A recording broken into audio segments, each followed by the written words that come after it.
ای خداوند وعده های تو چه عظیم است،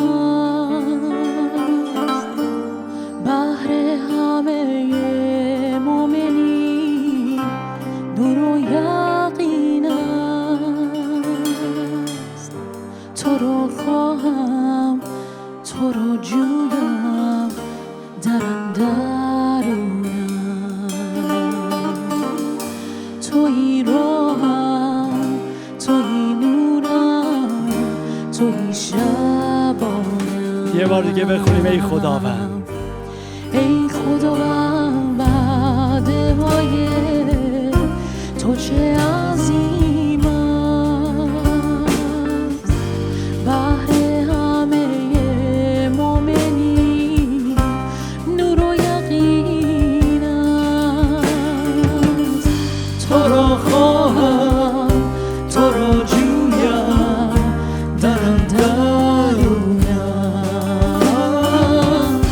تویی راهم، تویی نورم، تویی شبانم. قلبم پر از حمد تو است مسیح عیسی، جز تو کسی را نخواهم من در این دنیا. تو را خواهم، تو را جویم در اندرونم، تویی راهم، تویی نورم، تویی شبانم.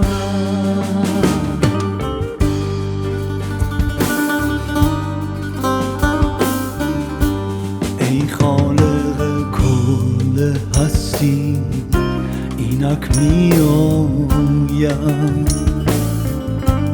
با دعا و شکر گزاری تو را میخوانم.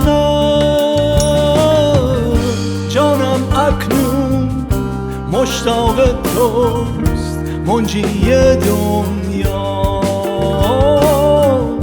قلب مرا با حضورم مزین فرما.